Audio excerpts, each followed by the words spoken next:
ॐ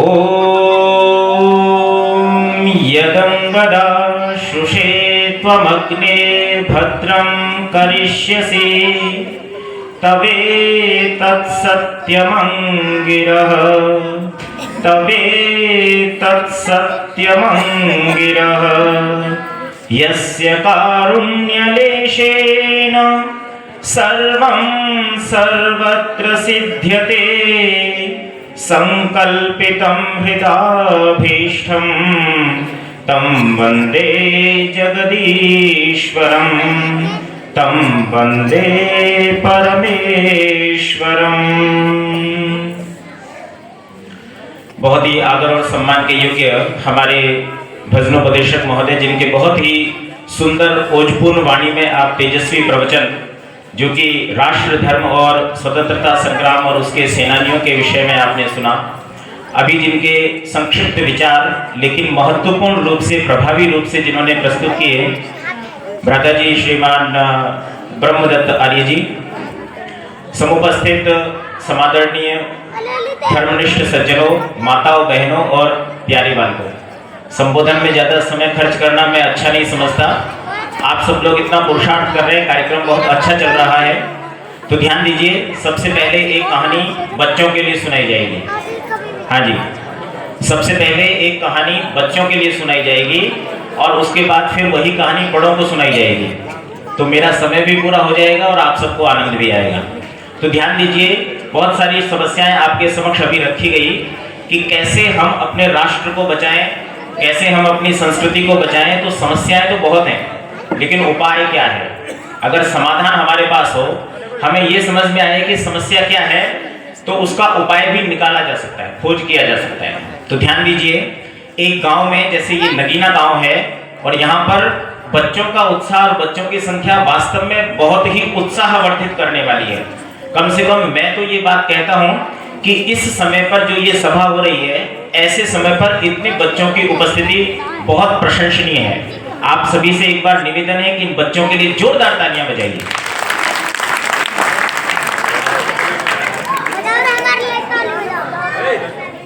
तो ध्यान दीजिए, नगीना जैसे एक ग्राम में और कुछ बालक मैदान में खेल रहे थे। जैसे गांव की परिधि होती है, तो गांव के थोड़ा सा बाहर निकल करके जहां से खेल शुरू होते हैं। बच्चों, आपके लिए कहानी है, अगर आप सुनेंगे ध्यान से तो आपको आनंद आएगा। हाँ जी, तो गांव से थोड़ा सा बाहर निकल करके जो क्रीड़ा क्षेत्र था, जहां पर बच्चों खेल रहे थे, उस स्थान पर एक व्यक्ति ने मेन रास्ते से प्रवेश किया, जो भी गांव का कच्चा रास्ता था वहां से। तो जैसे ही उसने प्रवेश किया, उसकी वेशभूषा उन बच्चों के लिए थोड़ी विचित्र थी। और विचित्र क्यों थी? क्योंकि जिस व्यक्ति ने प्रवेश किया, जो गांव की तरफ जा रहा था, वो व्यक्ति ईसाई था। क्या था? ईसाई था। और उसने जो ईसाइयों के क्या कहते हैं, पादरी, जो पादरी होता है, उसने सफेद जो है झब्बा, वो ठीक बिल्कुल मतलब नीचे से थोड़ा ऊपर तक, घुटनों से भी बहुत नीचे तक होता है, वो सफेद सा पहना हुआ था और एक क्रॉस वाली माला उसने अपने गले में लटकाई हुई थी। और उसने जैसे ही गांव में अंदर घुसना शुरू किया, तो उसे सबसे पहले खेलते हुए बच्चे मिल गए। जैसे हमारे इस नगीना ग्राम के बहुत ही कुशाग्र बुद्धि बच्चे हैं, तेज हैं, चंचल हैं, ऐसे बच्चे होने चाहिए। तो वो बच्चे मिल गए। उसने इशारा करते हुए कुछ बच्चों को अपने पास बुलाया। उसने इशारा करके कुछ बच्चों को अपने पास बुलाया और उनसे पूछा कि बेटा ये बताओ, इस गांव में कोई प्रार्थना स्थल है या नहीं है? मतलब पूजा करने का स्थान, चाहे मंदिर हो चाहे चर्च हो। तो उसने प्रार्थना स्थल इसलिए कहा कि संभवतः वो ये जानना चाहता कि इसमें चर्च पहले से है कि नहीं। चर्च है तो चर्च में चला जाएगा, और नहीं है तो जहां मंदिर है, पूजा होती है, उसको वहां जाना था। तो उसने पूछा कि यहाँ पर कोई पूजा स्थल है क्या? तो बच्चों ने कहा कि हाँ है, लेकिन पहले आप ये बताइए आप कौन हैं और आपका क्या काम है? आप कौन हैं और आप क्या करते हैं? तो उस पादरी ने कहा कि देखो, मेरा नाम जोसेफ है। क्या है? जोसेफ है। और मैं स्वर्ग का रास्ता लोगों को बताता हूँ। क्या करता हूँ? स्वर्ग का रास्ता लोगों को बताता हूँ। लेकिन बच्चे बहुत होशियार थे। जैसे नगीना ग्राम के ये छोटे छोटे प्यारे बच्चे हैं, तो उनमें से जो 8 5-7 वर्ष के बच्चे थे, वो जोर से खिलखिला करके हंस दिए।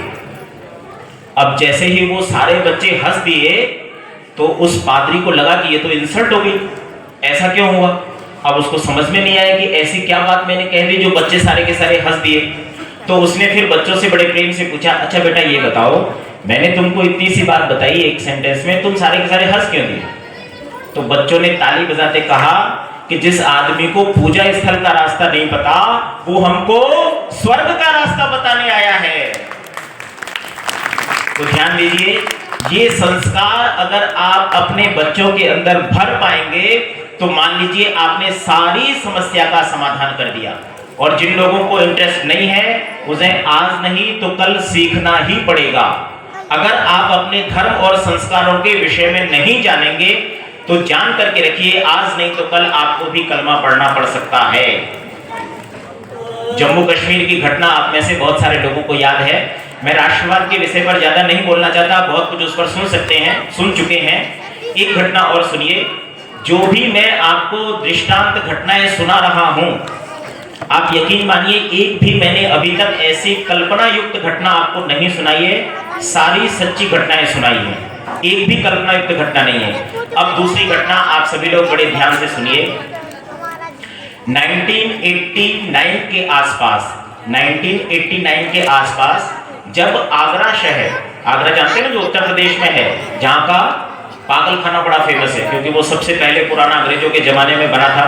उसके बाद तो पता नहीं कौन कौन से शहरों में पागल खाने खुल गए, लेकिन पागल खाना पूरे देश में अगर फेमस है तो किसका है, आगरा का है। तो आगरा में 1989 में और जयपुर हाउस नाम से एक कॉलोनी जो है धीरे धीरे डेवलप होने लगी थी। आज भी आप जाके पता कर सकते हैं वहां पर। तो जयपुर हाउस में जब वो कॉलोनी धीरे धीरे डेवलप होने लगी तो जैसे हमारे महाशय पदमचंद जी ने अपने प्रयासों से, चाहे भले नगीना के आसपास या जहां गुड़गांव में पहुंचे वहां पर भी आर्य समाजी लोगों को इकट्ठा करके और उनके दान से आर्य समाजों की स्थापना की है। एक नहीं, कई सारी आर्य समाजों के सहयोगी हैं, संस्थापक हैं और बहुत ही कर्मठ वरिष्ठ सदस्य हैं। तो ऐसे ही वहां पर आगरा में जयपुर हाउस में आर्य समाज के लिए भूमि ले ली गई। और भूमि जहां ली गई उस भूमि के सामने ही जो दूसरा प्लॉट था वो एक वकील साहब का प्लॉट था, जिन्होंने साल भर पहले वहां पर अपना घर बनाया था। अब भूमि अलॉट हो गई किसके नाम से, आर्य समाज के नाम से। वकील साहब बहुत ही धार्मिक व्यक्ति थे, लेकिन कौन से धार्मिक थे, देवी के बड़े भक्त थे। तो पौराणिक व्यक्ति थे, देवी के भक्त थे, देवी के जागरण, देवी की पूजा, देवी का बड़ा सा मंदिर जो घर में घुसते ही कमरे में सामने दिखाई दे, लकड़ी के कैबिनेट का बहुत अच्छा सा सजा रखा था। तो इतने जो है भक्त थे, लेकिन क्योंकि आर्य समाज से पता नहीं क्यों, जिनको परिचय नहीं है, जो जानते नहीं है, वो बिना जाने ही चिढ़ते हैं। ऐसा मैंने भी अपने जीवन में बहुत जगह अनुभव किया है। लोग आर्य समाज को जानेंगे नहीं, समझेंगे नहीं, उसके सिद्धांत को भी नहीं जानेंगे, लेकिन चिढ़ने आर्य समाज से बहुत पहले लग जाएंगे। तो ध्यान दीजिए, वो वकील साहब आर्य समाज से चिढ़ते थे और क्योंकि वकील तो थे पेशे से, तो उन्होंने कोर्ट वगैरह में रिट लगाई और उस आर्य समाज को रोकने के लिए कि इसका निर्माण या लेकिन जगह अलॉट हो चुकी थी, इसलिए वो कोई भी वहां पर ज्यादा प्रयासों से उसको रोकने में सफल नहीं हो सके। 1 वर्ष के भीतर ही आर्य समाज का जो मिनिमम भवन था, जो ग्राउंड फ्लोर जो ग्राउंड लेवल पे होना चाहिए, उतना तैयार हो गया था। आर्य समाज का पहला वार्षिकोत्सव रखा गया क्योंकि भवन बन के तैयार हो गया था। और उस भवन के तैयार होने के साथ साथ ही वहां पर, क्योंकि आगरा शहर बड़ा अच्छा है, लोग भी दान दे रहे थे, समाज के भवन के लिए भी दान था, उनके पास भी अच्छा दान इकट्ठा हो गया था। तो उन्होंने कुछ 3 माह पूर्व वहां पर एक विद्वान व्यक्ति को नियुक्त किया, जो मेरे ही गुरुकुल के, आर्ष गुरुकुल एटा के स्नातक थे। अब तो वो रहे नहीं, कोरोना में उनका देहांत हो गया, बहुत छोटी उम्र में चले गए, लगभग 54-55 वर्ष के थे। उनका नाम आचार्य रामपाल शास्त्री। तो रामपाल जी वहां पर रहने लगे थे। उस समय वो गुरुकुल से पढ़ करके निकले थे, 1987 में उन्होंने शायद गुरुकुल छोड़ा था और आकर के आगरा, वो जयपुर हाउस की जो आगरा की आर्य समाज थी, वहां पर रह करके अपना विद्याध्ययन तैयारी आदि करने लगे कि कहीं जो है सर्विस के लिए अप्लाई हो जाए। और जब तक वो समय था तो आर्य समाज में ऐसा हुआ करता है कि गुरुकुल के ब्रह्मचारियों को हम थोड़ा सपोर्ट करते हैं, उनको रहने के लिए जगह मिल जाती है, वो आपके सुबह शाम यज्ञ कराते हैं, दिन में अपनी पढ़ाई में लगे रहते हैं और उनके जो जो भी उनका है तो उसमें उनको कुछ सहयोग हो जाता है। मान लो कोई संस्कार आ गया, कोई यज्ञ कराने जाना है, तो गुरुकुल का विद्यार्थी बहुत अच्छे से प्रशिक्षित होता है, स्नातक है तो शास्त्री है तो वो आराम से कर लेता है। तो इन सारी सुविधाओं के बतौर वो 3 महीने पहले वहां रहने लगे। उनके सामने वाले वकील जी से थोड़ी नमस्ते हो गई, जैसे सामान्य हो जाती है। आर्य समाज तो साइड में रह गया, अब एक तरीके से पड़ोसी लड़का है, सामने रहता है तो कभी मिलता है, नमस्ते हो जाती है। जब उस समाज का पहला वार्षिक उत्सव हुआ तो हमारे ही गुरुकुल के एटा उत्तर प्रदेश गुरुकुल के आचार्य वागीश जी को वहां पर बोलने के लिए बुलाया गया और ऐसे ही बढ़िया जलसा कार्यक्रम रखा। 4-5 दिन का 5 दिन का कार्यक्रम उन्होंने रखा था, पहला ही वार्षिक उत्सव था। और मैं आपको दावे के साथ कहता हूं कि इस समय पर भारतवर्ष के सर्वश्रेष्ठ विद्वानों में जब गिनती होती है तो आचार्य वागीश जी पहले नंबर पर हैं और मैं उनका शिष्य हूं, इस बात पर मुझे बहुत गर्व है। वो अपने स्वनाम धन्य, मतलब वागीश का मतलब होता है वाक प्लस ईश, वाणी का ईश्वर, वाणी के परमेश्वर। और उनकी वाणी में वास्तव में इतना ओज है कि वो किसी भी व्यक्ति को अपने तर्कों के आधार पर जीत सकते हैं। उसकी बुद्धि को, उसके हृदय को, उसके मन को अपने प्रवचन से, अपनी तर्कों के आधार पर आपको निरुत्तर कर देंगे और वो जीत जाएंगे, वो जीत जाएंगे। तो इतने सुंदर, इतने उच्च कोटि के विद्वान को पहले ही वार्षिकोत्सव बुलाया गया। आसपास जैसे आपने प्रचार किया है वैसे ही इस प्रकार के पत्रक छाप करके बांट दिए गए और सब जगह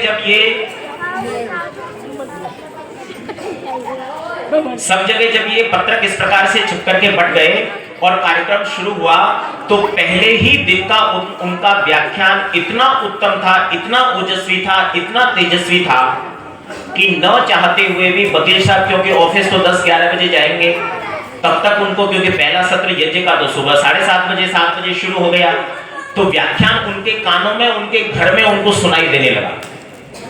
जब वो व्याख्यान उन्होंने सुना, न चाहते हुए भी सुन लिया, तो कुछ शब्द जो उनको पकड़ में आए, कुछ वाक्य जो उन्होंने सुने, उनको लगा कि वाह क्या बात है, ये व्यक्ति बहुत विद्वान है, इसकी बात में बहुत दम है, तो इसको सुनना चाहिए। तो शाम को जैसे ही ऑफिस से लौट करके आए 3 बजे के आसपास अपने कोर्ट वगैरह के काम से, तो आकर के देखा कि कार्यक्रम चल रहा है और यज्ञ पूरा होने वाला है। थोड़ी देर बाद फिर उन्हीं आचार्य जी का व्याख्यान हुआ, आचार्य वागीश जी का। तो इस बार वकील साहब का इंटरेस्ट बहुत अच्छा था। श्रीमती जी को कहा कि चाय बना करके जो घर के बाहर छोटा सा लॉन, जैसे हमारे श्रीमान नंदलाल प्रजापति जी ने अपने घर के बाहर बढ़िया जगह छोड़ी हुई है, जहां पर एक उन्होंने सुंदर सा छोटा लॉन बना रखा है और एक कोने में मिट्टी का चूल्हा है जिस पर रोटियां बनती हैं, भोजन पकाया जाता है और बड़ा सुंदर घर है। तो वैसे ही वकील साहब का जो घर था उसके बाहर जो लॉन था, तो वहां पर अपनी कुर्सी डाल ली। क्यों? क्योंकि आर्य समाज से तो चिढ़ है, आर्य समाज के कार्यक्रम में जाकर के तो बैठ नहीं सकते हैं, लोग क्या कहेंगे, 3 महीने पहले तो कोर्ट में लड़ रहा था आर्य समाज के लिए और आज व्याख्यान सुनने आया है, तो क्यों अपनी नाक कटाई जाए, वो भी जानबूझ करके। लेकिन जब माइक लगा हुआ है, आवाज सामने के घर में बड़े आराम से स्पष्ट सुनाई दे रही है, तो क्यों ना प्रवचन का आनंद भी लिया जाए और चाय भी पी जाए। तो लॉन में आकर के कुर्सी लगा ली और उसके बाद में उन्होंने उनका व्याख्यान सुना। व्याख्यान का प्रभाव देवी और सज्जनों इतना अधिक था कि वकील साहब का दिल गदगद हो गया। उन्होंने सोचा कि क्या बात है, मैं सोच भी नहीं सकता सपने में कि कोई आर्य समाज का विद्वान इतना विद्वान हो सकता है जो इतने उत्तम उच्च कोटि के तर्क दे करके और हमारे सारी बुद्धियों के पर्दों को खोल रहा है। क्योंकि उन्होंने जो व्याख्यान दिया, जैसा कि आर्य समाज का नेचर आप सभी जानते हैं, सबसे पहला काम क्या है, पाखंड का खंडन करना। आजकल हमारे जो गर्त में जाने का कारण है ना, जितना भी हमारी बुद्धि पर जो प्रभाव आ गया है वो उस जड़ पूजा की वजह से आ गया। आप मानो या ना मानो, लेकिन कारण वही है। तो ध्यान दीजिए, वो वकील साहब इतने इतने इतने प्रसन्न और प्रभावित हुए। हाँ जी, ध्यान दीजिए, मेरी बात को सुनिए। तो इतने इतने इतने प्रभावित हुए कि अगले दिन ऑफिस तैयार होंगे, कोई बात नहीं, आराम से तैयार होंगे। पहले लॉन में कुर्सी लगाई जाएगी और व्याख्यान जब तक पूरा नहीं हो जाएगा तब तक अपनी सीट से नहीं हिलेंगे। तो दूसरे दिन का व्याख्यान सुना, तीसरे दिन का व्याख्यान सुना। जब तीसरे दिन का व्याख्यान भी सुन लिया तो ध्यान आया कि यार परसों तो ये कार्यक्रम समाप्त हो जाएगा, फिर क्या होगा। तो उन्होंने जो है जैसे ही अवसर देखा ऑफिस से आने के बाद 3 बजे 4 बजे के आसपास जैसे ही अवसर देखा तो उनको रामपाल जी नजर आ गए। अब थोड़ी बहुत नमस्ते होने लगी थी तो उन्होंने बुलाया, ब्रह्मचारी बेटा इधर आओ। तो वो चले गए उनके पास में, बताइए क्या है कि ये विद्वान बहुत अच्छे आए हैं, कौन है, क्या नाम है इनका? तो रामपाल जी ने बताया कि ये हमारे ही गुरुकुल के आचार्य हैं, इनका नाम आचार्य वागीश शर्मा है और ये बहुत अच्छा व्याख्यान देते हैं। इस बार गुरुकुल के कार्यक्रम में, इसमें वार्षिकोत्सव में गुरुकुल से इन्हीं को बुलाया गया है। तो ये तो बहुत अच्छे विद्वान है, क्या ऐसा संभव है कि ये मेरे घर पर एक समय की चाय के लिए आ सकते हैं? तो रामपाल जी ने कहा कि क्यों नहीं, मैं उनसे निवेदन करूंगा, समय जैसे भी मिलेगा, जब भी मिलेगा, लेकिन ऐसा मैं कर सकता हूं, मैं आपका निवेदन उन तक पहुंचा दूंगा और वो आपके घर चाय पीने आ सकते हैं। तो वो वकील साहब बड़े प्रसन्न हो गए कि बेटा जरूर उनको लेकर के आइए। ठीक है, कोई बात नहीं। तो जैसे ही रामपाल जी को अवसर मिला, एक शाम के समय पर, नहीं शाम से पहले, जो शाम का सत्र होने वाला था उससे पहले ही उनको अवसर मिला और उन्होंने पता किया कि वकील साहब घर पर है या नहीं। संयोग की बात थी कि उस दिन शायद या तो शनिवार था या जो भी है उनकी छुट्टी रही होगी, तो वकील साहब घर पर ही थे। तो वकील साहब को सूचना पहुंचाई गई कि अगर आपके पास समय हो तो आचार्य जी भी खाली बैठे हैं, मैं उनसे कहूँ। तो वकील साहब ने कहा कि हाँ हाँ जरूर, उनको तुरंत लेकर के, मैं तो खाली बैठा हूँ, लिया हुआ आचार्य जी को, अगर उनको कोई आपत्ति नहीं है तो क्योंकि सामने ही घर था, कोई दिक्कत नहीं थी। तो उन्होंने निवेदन किया शास्त्री जी ने कि आचार्य जी, एक सज्जन हैं जो घर के सामने, आर्य समाज के सामने रहते हैं और आपसे मिलना चाहते हैं, आपको चाय पर बुला रहे हैं। तो आचार्य जी ने कहा कि चलो ठीक है, कोई बात नहीं, चलते हैं। कितनी देर लगेगी? कितनी, कोई ज्यादा नहीं है, शायद 10-15 मिनट, इससे ज्यादा तो क्या लगेगी भाई। आदमी चाय पीने जाएगा तो ऐसा तो है नहीं कि कोई बहुत ज्यादा देर आपके साथ गपशप करने जाएगा। आप जरा सा कोई हालचाल पूछेंगे या आपको कोई काम होगा तो वो बता देंगे कि कुछ भेजना हो, लेना देना हो तो वो बता दीजिए, बस इससे ज्यादा क्या काम होगा। ठीक है, तो उनको लेकर के वो वकील साहब के घर पर पहुंच गए। जब वकील साहब के घर पर पहुंच गए, सामान्य चर्चा हुई, अच्छा आपका नाम, आप इस गुरुकुल में रहते हैं, कितने बच्चे हैं, क्या है, बहुत सामान्य चर्चा। उसके बाद उन्होंने प्रश्न किया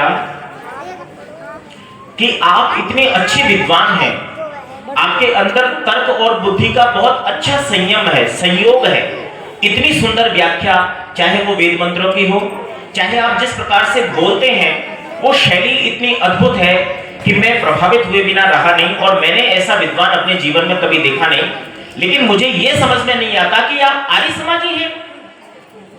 इतना ही सेंटेंस उनका कहना था कि आचार्य जी का उत्तर आप सबके सुनने योग्य है। उन्होंने कहा कि वकील साहब देखिए, आपने बहुत अच्छा किया, मेरी प्रशंसा की, मैं विद्वान हूं, आपको मेरे तर्क अच्छे लगे, मेरी बुद्धि अच्छी लगी, मेरी वाणी का ओज आपको अच्छा लगा, लेकिन ध्यान दीजिए, ये जितनी भी विद्वत्ता है, जितना भी तर्क है, जितनी भी बुद्धि है, इस सब का कारण भी बोलो क्या है? आर्य समाज है। अगर मैं आर्य समाजी न होता तो मेरी इस वाणी का, इस बुद्धि का, इस तर्क का कोई महत्व नहीं था, बिल्कुल भी नहीं, 1% भी नहीं।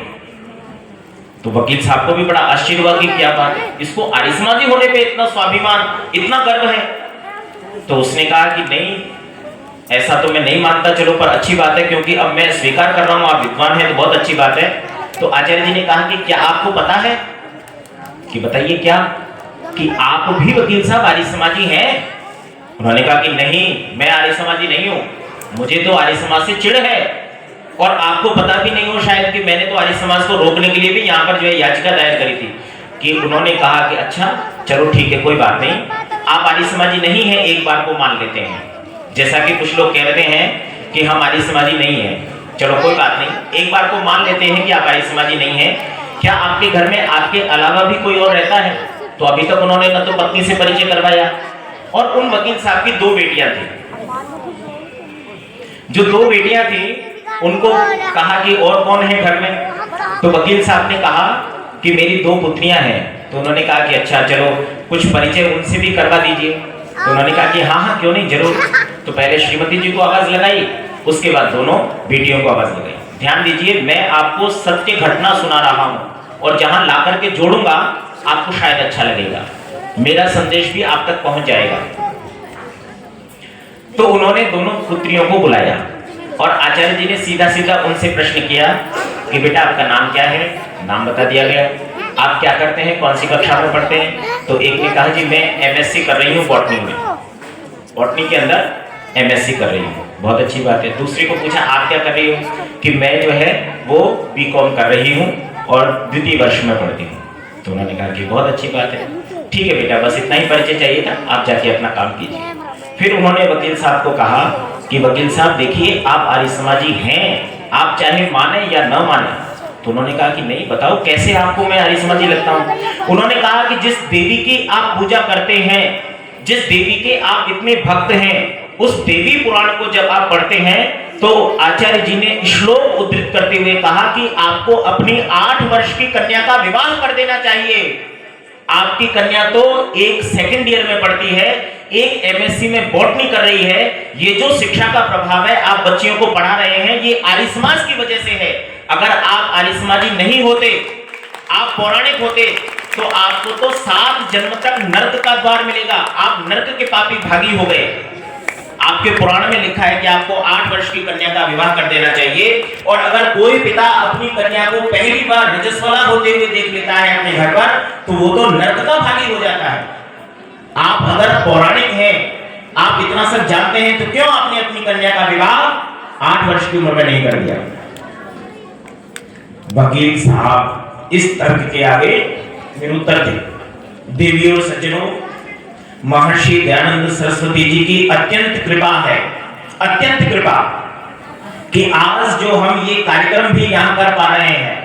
महिलाएं भी वेद के मंत्रों का पाठ कर रही हैं, यज्ञ में आहुतियां दे रही हैं। हमारी छोटी छोटी बेटियां स्कूलों में जाकर के पढ़ रही हैं, और केवल स्कूलों में नहीं, आज तो ऐसा कोई क्षेत्र नहीं है, डिफेंस का क्षेत्र जो है वो सबसे टफ और कठिन माना जाता है, वहां पर भी हमारी बेटियां जाकर के परचम लहरा रही हैं। क्रिकेट का मैच जीत करके पुरुषों की तरह इनाम और यश और कीर्ति को प्राप्त कर रही हैं। ये सब किसके कारण है? ये सब आर्य समाज के कारण है। अगर आपकी बच्चियां पढ़ रही हैं, बेटों की तो मैं नहीं कहता, हो सकता है आप पढ़ा रहे नहीं पढ़ा रहे कोई बात नहीं, उनको तो सब पहले से ही पढ़ा रहे हैं, लेकिन कन्याओं की जो स्थिति है उसके पीछे कोई और नहीं बल्कि आर्य समाज है। महर्षि दयानंद ने अगर इस आर्य समाज का पौधा नहीं लगाया होता तो स्थिति बहुत खराब महिलाओं की थी। एक विधवा का जीवन कैसा होता है आप कल्पना नहीं कर सकते। जिस समय पर आजादी का स्वतंत्रता संग्राम हुआ, उस समय उस स्वतंत्रता संग्राम में भाग लेने वाले 85% लोग आर्य समाजी थे। आर्य समाजी थे, आर्य समाज की विचारधारा से प्रेरित थे। जिन स्कूलों और विद्यालयों में आज आप अपनी बालिकाओं को पढ़ा रहे हैं, उनको पहली बार, दूसरी बार, तीसरी बार खोलने के लिए अगर किसी ने संघर्ष किया तो वो आर्य समाज है, जिसने कन्याओं के गुरुकुल खोले, कन्या विद्यालय खोले, डीएवी जैसी संस्था की स्थापना करके देश के हर बच्चे, बेटे और बेटी को पढ़ने का मार्ग प्रशस्त किया है। आज जिस शिक्षा के बल पर हम उछल रहे हैं और जिस पाश्चात्य संस्कृति की शिक्षा को अपना करके हम अपनी संस्कृति को तोड़ने भोड़ने में लगे हुए हैं, उस सबके पीछे और उसको बचाने में अगर किसी का योगदान है तो बोलो किसका है? आर्य समाज का है। दूसरा एक उदाहरण और सुनिए, सच्ची घटना। आर्य समाज की सभाएं जब इस प्रकार से होने लगी, जगह जगह पर, बड़े स्तर पर, बड़े पैमाने पर, और लोग उन तर्कों को अपने अंदर सुन करके आत्मसात करने लगे। बहुत सारे लोग होते हैं, कार्यक्रम सुना, ठीक है, अच्छा है, मजा आया, भजन भी गाए जा रहे थे, ढोलक बज रही थी, कुछ भी नहीं है तो आराम से गर्दन हिला करके भी संगीत का आनंद लिया जा रहा था, कोई बात नहीं, शब्द समझ में आया नहीं आया कोई बात नहीं। और फिर जलसा खत्म हुआ, इस कान से सुना था, इस कान से निकाल करके रख दिया, चलो जी अपने घर पर कल फिर सुनेंगे। मनोरंजन भी तो होता है, यहाँ नहीं होता। आपके और भी बहुत सारे ऐसे धार्मिक कार्यक्रम है जहाँ मनोरंजन होता है, यहाँ तो काम की बात सुनाई जाती है। तो जिस समय पर पूरे देश भर में आर्य समाज का प्रचार चरम पर था और आर्य समाज हिंदू सभ्यता में, संस्कृति में जो बुराइयां रम गई थी, रच गई थी, उन बुराइयों को काटने में लगा हुआ था, ऐसे समय पर जबकि समाज उनका घोर विरोधी था। आपको एक उदाहरण बताता हूं। गुजरात में एक सभा हुई और वहां पर जयचंद मेहता के नाम से एक सज्जन उस सभा में सुन रहे थे। आर्य समाज के बहुत बड़े विद्वान डॉक्टर सत्यदेव जी वहां भाषण दे रहे थे और उन्होंने विधवा विवाह की अच्छाइयों को बताते हुए समाज से इस बुराई को मिटाने का प्रयास करने के लिए बहुत अच्छा उत्तम व्याख्यान दिया। बहुत अच्छा, कि कैसी एक महिला की स्थिति हो जाती है अगर उसका पति यौवन में उसको छोड़ करके चला जाए, आगे का जीवन बड़ा कठिन हो जाता है। उसको दूसरा विवाह करने का, प्रसन्न होने का सामान्य जीवन यापन करने का कोई अधिकार नहीं होता। छुआछूत और अकेलेपन की शिकार, दुख की शिकार, अपने दुख के पहाड़ के नीचे दबी हुई वो छोटी बालिका, बड़ी बालिका, जो भी आप समझें, वो अपना आगे का जीवन बहुत कठिन परिस्थितियों में निकालती है। ऐसी स्थिति में आर्य समाज लगा हुआ था कि विधवा विवाह होने चाहिए, विधवा विवाह होने चाहिए। जयचंद मेहता नाम के एक सज्जन उस सभा में खड़े हुए और उन्होंने खड़े होकर के प्रतिज्ञा की कि मैं अपने 5 पुत्रों में से एक बेटे का विवाह किसी विधवा के साथ में कराऊंगा। आपको क्या लगता है, ये जो आज परिवर्तन आप देख रहे हैं, चाहे बच्चियों को पढ़ाने का है या विधवा विवाह जैसी अच्छी चीज को अपनाने का है, क्योंकि विधवा होने के बाद कोई उनसे विवाह नहीं करता, समाज उनको छोड़ देता है। ऐसे समय में आर्य समाज के लोगों ने आगे आकर के उदाहरण प्रस्तुत किए, अपने समाज से लड़े और फिर जाकर के ये परंपराएं धीरे धीरे हमारे समाज में आई। तो जयचंद मेहता जी ने वहां पर खड़े होकर के सबके सामने जोश जोश में प्रतिज्ञा कर ली, 5 बेटों में से एक बेटे की शादी बोलो किसी एक विधवा से करूंगा। और अभी तक केवल एक बेटे की शादी हुई थी, 4 की शादी बाकी थी। अब मान लो अगर दूसरे बेटे की शादी विधवा से करे तो समाज को बाहर निकाल दे कि तूने तो हमारे समाज की बात नहीं मानी, समाज से बहिष्कृत है, आज के बाद में कोई पूछे नहीं। और बाकी के बचे बेटे और बेटियों की शादी होगी नहीं, क्योंकि समाज से बाहर निकाल दिया, कोई करेगा नहीं। तो बड़ी समस्या। घर आकर के पत्नी ने लड़ाई करी सबसे पहले कि ऐसा करने की क्या जरूरत थी, उन्होंने खुद ने नहीं बताया, लेकिन जो दूसरे लोग चाहते हैं ना कि ये ऐसा ना करे, वो क्या करते हैं, वो पहले जाकर के दूसरे व्यक्ति के कान भर के सारी स्थिति समझा देते हैं कि ऐसे ऐसे कहकर के आ गए तुम्हारे श्रीमान जी और देख लेना तुम। तो घर पर तो आकर के सबसे पहले श्रीमती जी ने लड़ाई की और कहा कि ऐसा सब करने की क्या जरूरत थी, तुम्हारे लिए कौन से ऐसा कीड़ा था, बाकी दुनिया भी तो थी वहां पर जो सुन रही थी। तो उन्होंने कहा कि नहीं कोई बात नहीं देवी, ऐसा है, धैर्य रखो, जो कुछ भी ईश्वर करेंगे अच्छा करेंगे। मेरे मन में भाव आया तो कुछ न कुछ ईश्वर की प्रेरणा से ही आया होगा। दृढ़ विश्वासी थे, ईश्वर पर विश्वास था, आर्य समाज के सिद्धांतों से बहुत कुछ परिचित हो चुके थे। ऐसा नहीं था कि उनके घर में भी मूर्ति पूजा नहीं होती थी, उनसे पहले उनके घर में भी मूर्ति पूजा की जाती थी और वहां पर उनकी भी वही संस्कृति थी जैसी हम लोग देखते सुनते हैं। लेकिन आर्य समाज के विचारों से प्रभावित थे, सिद्धांतों से परिचित थे, तो आकर के उन्होंने फिर जो है जीवन धीरे धीरे सामान्य होने लगा। अब दूसरे बेटे के विवाह का नंबर आया, तो दूसरे बेटे का विवाह जो है वो जैसे तैसे उन्होंने प्रयास किया, लेकिन उत्तम कोई विधवा कन्या उन्हें नहीं मिली। होता है जनरली, हम कई बार अच्छी वधू अपने घर के लिए ढूंढ रहे होते हैं, लेकिन जरूरी थोड़ी है कि अच्छी मिल जाए, कोई भी मिल सकती है। तो दूसरे का विवाह तो जैसे सामान्य रूप से करते हैं वैसे करना पड़ा। थोड़े समय बाद, क्योंकि बच्चे बिल्कुल थोड़े गैप पर थे, 1.5 साल का अंतर था, तो फिर तीसरे बेटे का भी विवाह करना था। और 5वां बेटा जो था उनका वो बहुत सुंदर, बहुत बलिष्ठ, अच्छा, सुंदर दिखने वाला था। लेकिन उससे जो बड़ा था 4थे नंबर का, तो तीसरे बेटे का विवाह भी इसी प्रकार से करना पड़ा, हो गया। 4थे नंबर का जो बेटा था उसके मोटा एक चश्मा लगता था, मोटे नंबर का चश्मा लगता था। तो अब जनरली क्या होता है कि किसी के अंदर कोई थोड़ी भी कमी हो तो हम गुणों को नहीं देखते, हम क्या देखते हैं, शक्ल सूरत से सुंदर होनी चाहिए लड़की है, और लड़का है तो वो भी अच्छा एकदम बिल्कुल। अब तो शाहरुख खान का बुढ़ा हो गया, लेकिन शाहरुख खान के जैसा दिखना चाहिए। आज से 25 साल पहले जैसा दिखता था वैसे की बात कर रहा हूँ, आज तो बिल्कुल पोपला है, वो कोई मतलब का नहीं है। तो 4थे बेटे के तो मोटा चश्मा चढ़ा हुआ था, जैसे तैसे कहीं पर बात होने लगी और एक विधवा कन्या उनको मिल गई, बड़ी अच्छी थी। उन्होंने जैसे भी परीक्षण किया होगा अपने स्तर पर कर लिया, तो 4थे बेटे का विवाह करने के लिए तैयार हो गए। और समाज में जो है, जैसे कि अब मुझे नहीं पता यहाँ क्या कहते हैं, कहीं रोका कहते हैं, कहीं सगाई कहते हैं, कहीं बच्चे को पक्का करना कहते हैं, कहीं रोकना कहते हैं, समथिंग जो भी आपके यहाँ पर शब्द हो। तो बच्चे को, हाँ सगाई, तो बच्चे को पक्का करने के लिए और जो भी कन्या पक्ष से जो भी, क्योंकि अब विधवा है तो उसके साथ भी पता नहीं उनके समाज के लोग हैं या नहीं है साथ में, लेकिन जैसे तैसे वो जो भी 1-2 लोग आए थे उनको तैयार कर लिया और अपने भाई बंधुओं को भी जैसे तैसे रूठे हुए को मना करके तैयार कर लिया। और उसके बाद में जो है लग्न टीके की पूरी तैयारी हो गई है, सगाई होने वाली है, चौकी वौकी जम गई है, सारा कार्यक्रम एकदम व्यवस्थित है, जैसे आप सभी लोग यहाँ बैठे हैं वैसे ही बुला लिया। कोई 150 लोगों के भोजन की भी व्यवस्था थी, बढ़िया अच्छे संपन्न व्यक्ति थे, अच्छा कारोबार था उनका गुजरात में, ऐसी बात नहीं है। तो जब सारी व्यवस्था बहुत बढ़िया थी और सब कुछ होने लगा तो सब बेटे को जो है बुलाया गया कि लाओ जी बुलाओ उसको, बेटे को सगाई करेंगे। तो जैसे ही बेटा जी आए तो उनकी आंखों पर मोटा चश्मा था, तो दूसरा कोई कुछ कहेगा उससे पहले अपने ही भाई बहन कहे कि हाँ हाँ इसका शादी इसका विवाह तो तू विधवा से करेगा ही। क्यों? क्योंकि आंखें नहीं है इसकी, कमजोर है। ओहो, जयचंद मेहता जी को ये बात चुभ गई कि अगर मैंने ये विवाह किया तो वास्तव में लोग ऐसा ही कहेंगे जैसा ये कह रहा है कि बेटे में कोई कमी थी, शादी हो नहीं रही। भले ही सब कुछ बढ़िया था, संपन्न व्यक्ति था, लोग उसको अपनी कन्या देने को तैयार थे, लेकिन कहीं पर भी आपकी सफेद चादर पर एक छींट भी अगर दिख जाती है तो लोग उसी को देखते हैं, बाकी दूसरी चीज को नहीं देखते। हम कभी यज्ञ कराने जाते हैं, यज्ञ के समय बैठते हैं, कुर्ते पे कहीं कोई छोटा अंगारा पड़ जाता है तो वहां हल्का सा एक छोटा छेद हो जाता है। अब उस कुर्ते को न पहने तो बड़ी समस्या, नया कुर्ता है, अभी सिलाया था, 2-4 बार ही पहना है, न पहने तो काम नहीं चले। और सफेद धोती के ऊपर जब उसको पहन लेते हैं तो पूरे कुर्ते में कुछ नहीं दिखता, वो छेद सबसे पहले दिखता है।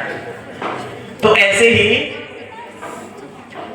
जयचंद मेहता जी के दिमाग में जम गई कि ओहो, चाहे कुछ भी हो जाए अब ये शादी कैसे होगी, बड़ी स्थिति गंभीर हो गई। आप देखिए उस व्यक्ति का हिम्मत, उसकी साहस, उसने तुरंत कहा कि अच्छा ऐसी बात है तो कोई बात नहीं, मेरे पास अभी ईश्वर की कृपा से एक और अविवाहित बेटा है, हटाओ इसको। तुरंत अपने छोटे बेटे को, जो दिखने में हर प्रकार से सुंदर, सुशील और बढ़िया बलिष्ठ शरीर वाला एक बहुत सुंदर नौजवान था, उस अपने छोटे बेटे को तुरंत आदेश दिया। और आप देखिए उस समय के बच्चों के संस्कार भी, एक बार भी उसने अपने पिता से ये नहीं कहा कि मैं ये शादी नहीं करता। आपके वचन के लिए मैं क्यों अपने जीवन को एक विधवा के साथ बांधूं, मेरा क्या दोष है? आप किसी को वचन दिया है इसका मतलब मैं थोड़ी बांधूं, लेकिन नहीं, राम जैसी संतानें आज इस कलयुग में भी होती हैं, अवश्य होती हैं। और जयचंद मेहता जी के उस पुत्र ने, सबसे छोटे पुत्र ने वहां पर एक विधवा से विवाह करना स्वीकार किया। बोलो, ऐसा त्याग आर्य समाजियों का रहा है। जब ऐसी राह आर्य समाज ने दिखाई है तब जाकर के आज हम इस स्थिति में बैठे हैं। नहीं तो मैं बुराई नहीं करना चाहता और नाम भी नहीं लेना चाहता, लेकिन हमारे धर्मगुरु ऐसे भी हैं जो ये कहते हैं कि महिलाओं को गायत्री मंत्र पढ़ने तक का अधिकार नहीं है, जाप नहीं कर सकती, वो गुरु मंत्र नहीं ले सकती। वो नाम नहीं लेना चाहता मैं उस व्यक्ति का, क्योंकि बहुत सम्मान वाला व्यक्ति है। अभी थोड़े दिन बाद उसकी यहाँ से यात्रा भी निकलने वाली है। उसने अपने शब्दों में स्पष्ट कहा था कि स्त्री को गायत्री मंत्र जपने का अधिकार भी नहीं है।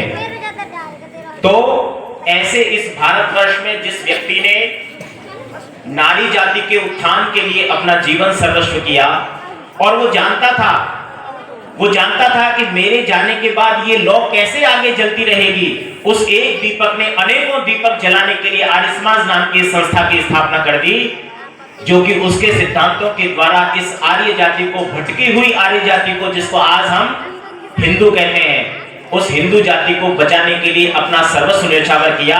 और आगे ये मिशन चलता रहे, रुके नहीं। हम लोगों को कोई किसी प्रकार से दबाने वाला ना हो, हम अपने धर्म और संस्कृति की ग्लानि में न मर जाएं। अंग्रेजों ने तो फैला दिया गडरियों के गीत है, तुमको क्या मतलब, इससे कुछ नहीं आता। मैक्स मूलर जैसे ऐसे व्यक्ति को, जो केवल संस्कृत का स जानता था, आगे का उसको कुछ पता नहीं, उसने पूरे सारे चारों वेद मंत्रों का भाष्य लिख दिया। और किस भाषा में लिख दिया? जो उसको समझ में आया, उल्टा सीधा सब लिख दिया उसने। गाय की, घोड़े की, पशु की, सबकी बलि लिख दी यज्ञ में। करो यज्ञ, कैसे करोगे, कहां से शुद्ध करोगे? ना हमें संस्कृत आती थी। संस्कृत विद्यालय और गुरुकुल अगर आज चलते हैं तो आज भी आर्य समाज के चलते हैं। आपको ध्यान होना चाहिए, अगर कोई सबसे प्रसिद्ध और विश्व का सर्वश्रेष्ठ गुरुकुल है तो वो भी आर्य समाज का गुरुकुल है, आर्य समाज का गुरुकुल है। तो ध्यान दीजिए, आर्य समाज के सिद्धांत बहुत अच्छे, उत्तम और शुद्ध हैं। हम बहुत बार जानना चाहते हैं सिद्धांतों को, लेकिन उन सिद्धांतों के बारे में हमें पता नहीं है।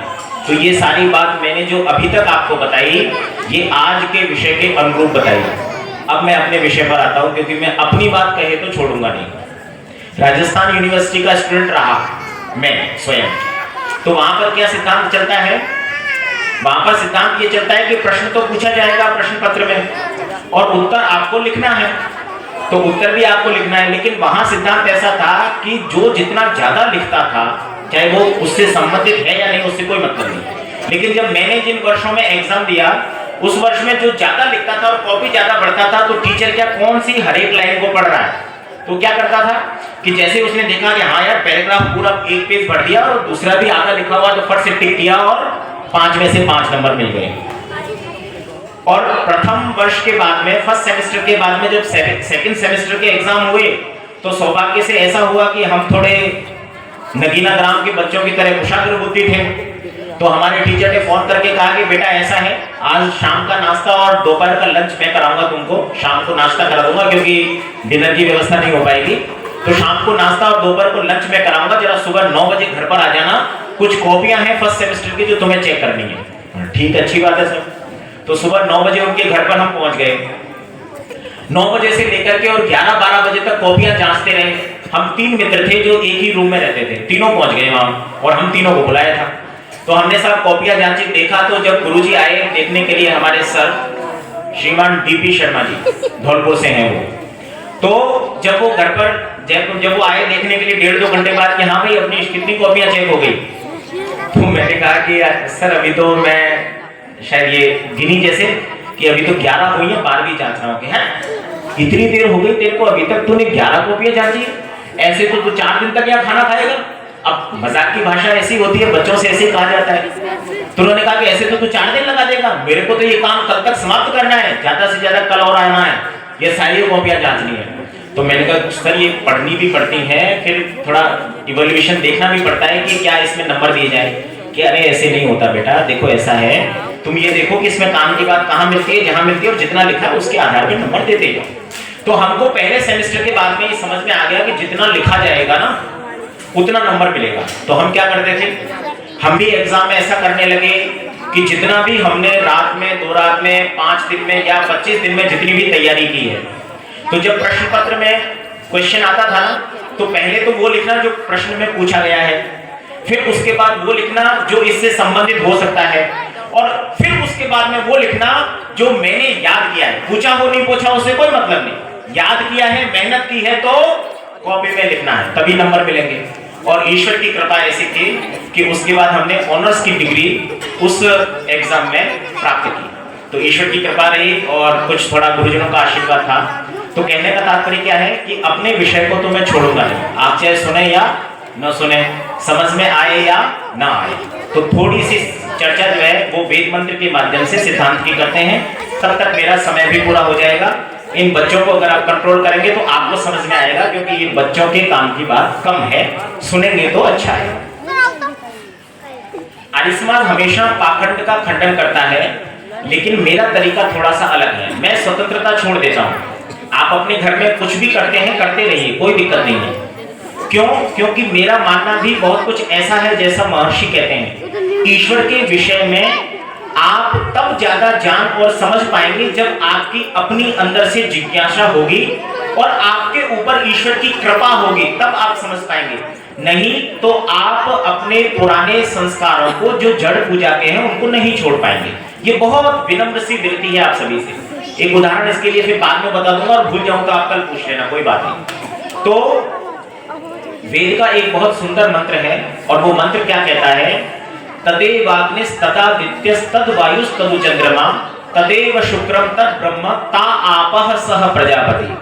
मेरे से 2 दिन पहले एक सज्जन ने पूछा भी था कि अजी ये प्रजापति कौन है, क्योंकि बहुत सारे अब यहाँ पे कार्यक्रम के अंदर वो नाम भी लिखे हुए हैं ना, लल्लू सिंह प्रजापति जी, नंदलाल प्रजापति जी, और भी कोई जो भी, मतलब मुझे इतना याद नहीं है। पत्रक तो आज हमारे दादा जी लाना भी भूल गए, कल परसों 2 दिन तो यहाँ पत्रक पढ़ा भी था, तो उसमें से पढ़ देता।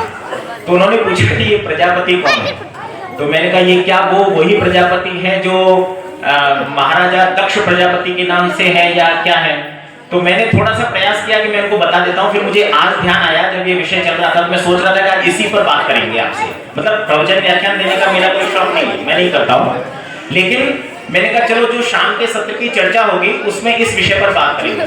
लेकिन आज तो सीन ही बदल गया, सब इतने जोश में भर गए कि अगर मैं ऐसे जोश की बात नहीं करता और सीधे ही वेद मंत्र पे आपको लाके टिका देता तो शायद आपकी समझ में कम आती, क्योंकि वो जो मन का भाव जिस तरफ चला गया ना, उससे मोड़ करके लाना फिर मुश्किल हो जाता। मेरे लिए तो सरल था, मैं तो अपने मन को जहां चाहूं वहां मोड़ लेता हूं। थोड़ी थोड़ी जैसे बच्चा साइकिल चलाना सीख जाता है ना, तो फिर वो भले कोई दिक्कत नहीं है, पहले शुरू में दिक्कत होती है। जैसे कोई 4 पहिए की गाड़ी चलाना सीखे तो पहले उसको बड़ा डर लगेगा, सतर्क सा रहेगा, ऐसे बिल्कुल एकदम आगे स्टीयरिंग ऐसे करके देख करके चलाएगा। लेकिन जैसे जैसे उसको चलाना आ जाएगा तो रिलैक्स हो जाएगा। क्यों? क्योंकि हर चीज का अभ्यास हो गया, पैर को पता है क्या करना है, हाथ को पता है क्या करना है, और फिर आराम से चलाएगा, तो मन पे बोझ नहीं रहता। लेकिन शुरू में सीखता है तो बड़ा डर करके और आगे ऐसे बढ़ करके सीखता है। तो कोई बात नहीं, इस मंत्र में वो व्याख्या बहुत अच्छे से आपके समक्ष रखने का प्रयास करता हूं। तो वेद का मंत्र कहता है तदेव अग्निस् तदादित्यस् तद वायुस् तदु चंद्रमा तदेव शुक्रम तद ब्रह्म ता आपः सह प्रजापति। सह माने वह, तद एव अग्नि, एव का अर्थ होता है ही जैसे, और ही किसके लिए प्रयोग होता है? मुख्य धातु, मुख्य पदार्थ के लिए। जैसे अगर कहा जाए कि एक रावण था, तो एक रावण था, तो रावण, मुख्य रावण वो एक था जिससे श्री रामचंद्र जी ने युद्ध किया, तो वो रावण मुख्य था। लेकिन आज कहा जाए कि गली गली में रावण है, ऐसे कहते हैं ना, गली गली में रावण है, तो वो रावण और वो रावण एक नहीं है। आज के रावण अलग हैं और वो रावण अलग था, तो कहा जाएगा वो ही रावण जो राम के समय पर था। तो वेद के मंत्र ने कहा तद एव अग्नि, वह ही अग्नि है। कौन वह? वह परमपिता परमेश्वर। जो हम अग्नि हमारे समक्ष देखते हैं, जो अनेक प्रकार के कार्य आती है, जैसे ये अग्नि जल रही है जिससे सूर्य, ये जिससे प्रकाश हो रहा है, ये बल्ब की अग्नि। एक अग्नि आपके घर में चूल्हे में है, एक हम यज्ञ में जलाते हैं, दीपक में जलाते हैं, एक अग्नि आपके पेट के अंदर है, एक अग्नि इंजन में है जो सारे डब्बों को खींच रही है, और न जाने कहां पर आप अग्नि देखते हैं। जहां जहां पर भी आप अग्नि देखते हैं वो सारी अग्नि, क्योंकि उस अग्नि का एक विशेष गुण है, लेकिन वो गुण इस भौतिक अग्नि में होने से पहले किसमें है? बोलो, परमपिता परमेश्वर में है। इसलिए वेद के मंत्र ने कहा तद एव अग्नि, वह ही अग्नि है। और अग्नि का अर्थ क्या है? जो आगे रह करके रास्ता दिखाता है वह अग्नि है, जो मार्गदर्शन करता है वह अग्नि है, जो पथ प्रदर्शक है, प्रेरणा देता है, चाहे वो ईश्वर अंदर से बैठ करके प्रेरणा देता है, तो ईश्वर क्या है? अग्नि है। तद एव अग्नि, वह ही अग्नि है। तदादित्यस्, वह ही आदित्य है। आदित्य कौन होता है? जो बनाता है और फिर बनने के बाद जब कार्य सिद्ध हो जाए उसके बाद में उस सबको समेट करके नष्ट कर लेता है। जैसे सूर्य है, वो उगता है और सूर्य का प्रकाश चारों तरफ फैल जाता है, लेकिन सायंकालीन सत्र में वो सारे अपने प्रकाश को समेट करके और फिर जो है अपनी दिशा में आगे बढ़ जाता है। इसलिए उसका नाम बोलो क्या है? सूर्य का नाम आदित्य है। तो ईश्वर वह ही अग्नि है, वह ही आदित्य है, वह ही वायु है।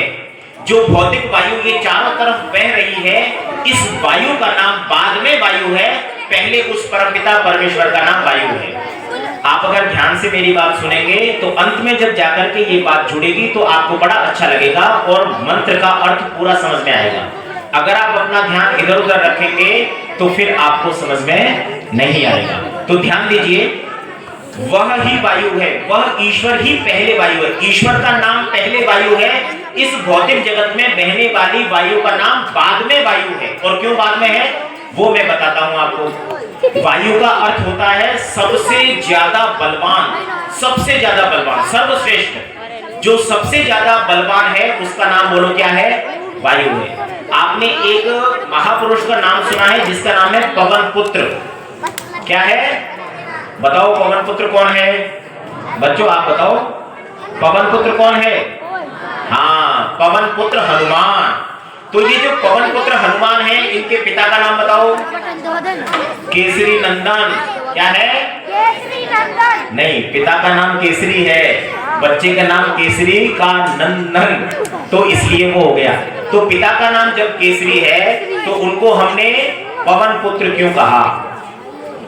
अब जब ये प्रश्न उठता है, क्योंकि अब पवन पुत्र कह दिया, पुराने समय से कहते चले आ रहे हैं, तो कथावाचक आपको क्या बताएंगे? एक कहानी सुनाएंगे कि ऐसे ऐसे ऐसे ऐसे हुआ और वायुदेव ने आकर के तब जो है हनुमान को जन्म दिया था, इसलिए उसका नाम पवन पुत्र हनुमान हो गया। लेकिन मैं आपको सच्चाई बताता हूं, महावीर हनुमान जो थे वो बहुत बल को धारण किए हुए थे, बहुत बलिष्ठ थे। अपने समय में पूरे इस धरती पर उनसे ज्यादा बलवान कोई योद्धा नहीं था।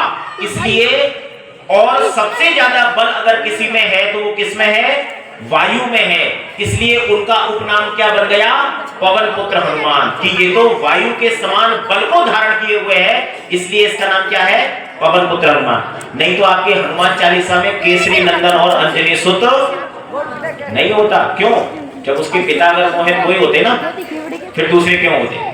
तो वायु उसको कहते हैं जो सबसे ज्यादा बलवान होती है। और वायु बलवान कैसे है?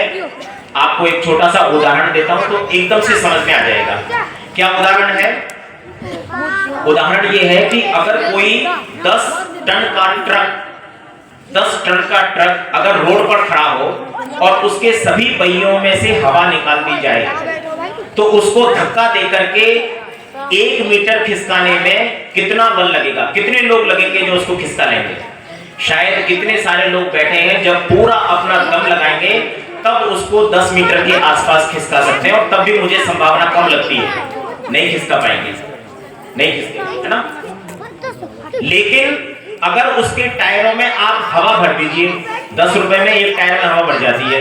मैं तो कहता हूं भले वो 10 छक्का हो चाहे 12 छक्का हो चाहे उसमें 16 टायर लगे हुए हों, मैं तो कहता हूं केवल 4 ट्रक में हवा भर दो और 10 टन उसमें वजन हो, और उसके बाद में धक्का देने की अगर बात आएगी तो 5 आदमी भी उसको 10 मीटर बड़े आराम से खिसका देंगे। एक बार थोड़ा सा जोर लगाएंगे और खिसका देंगे।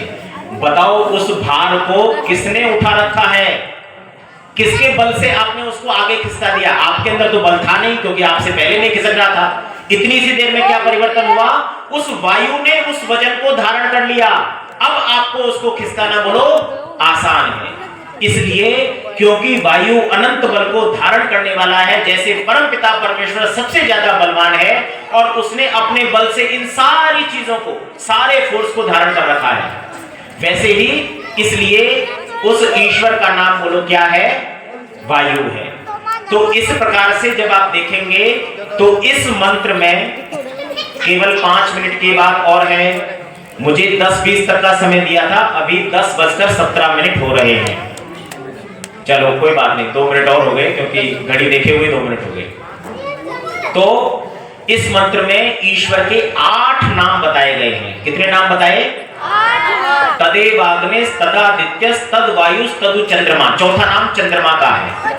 जैसे चंद्रमा शीतलता प्रसन्नता देने वाला है, वैसे ही जो व्यक्ति ईश्वर के आनंद में जाता है, ईश्वर की तरफ अपनी गति करता है, उसको वैसे ही प्रसन्नता होने लग जाती है। चंद्रमा के पास पहुंचना अलग बात है, ईश्वर के पास पहुंचना अलग बात है, लेकिन चांदनी रात में जब चंद्रमा अपनी पूर्णता पर होता है, उस समय अगर आप चांदनी रात में नीचे भी बैठे और केवल चंद्रमा की तरफ देखिए तो आपको प्रसन्नता की अनुभूति होगी।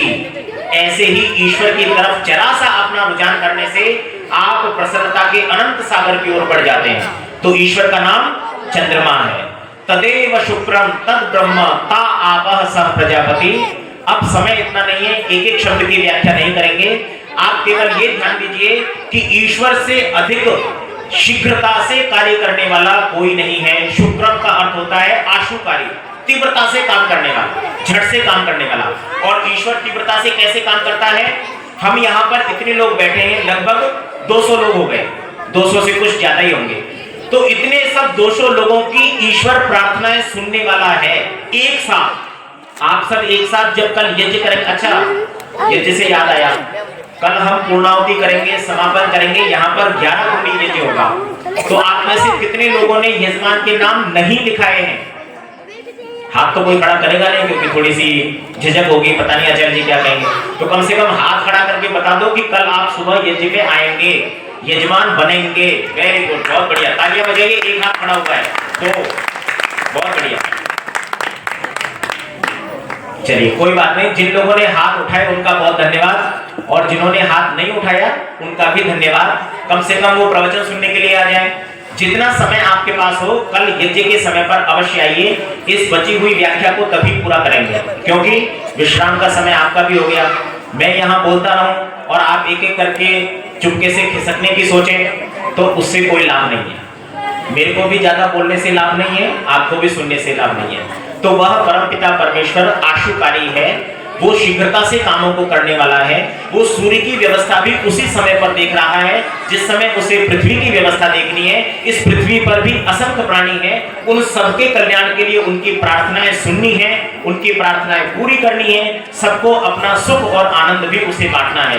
तो वह परमपिता परमेश्वर ही प्रजापति है, वह ही ब्रह्मा है, वह ही आपह है। तो ऐसे उस परमपिता के शुद्ध स्वरूप को अगर हम जानेंगे तो अपने घर में जो आप पाखंड किया करते हैं ना मंदिर में, उसकी आपको आवश्यकता नहीं रहेगी। जैसे जैसे आप ईश्वर के शुद्ध स्वरूप से जुड़ेंगे, आपकी धीरे धीरे रुचि उसमें अपने आप कम हो जाएगी। ऐसा ईश्वर की तरफ से अंदर हृदय में प्रेरणा होगी। और अगर आप अपने हृदय की बात नहीं सुनेंगे तो कोई बात नहीं, जैसा आप करते हैं वैसा करते रहिए। आप सबने बहुत धैर्यपूर्वक अभी नहीं पिछले 4 सत्रों में मेरी बातों को सुना, इसलिए आपका बहुत बहुत धन्यवाद। ओम शम।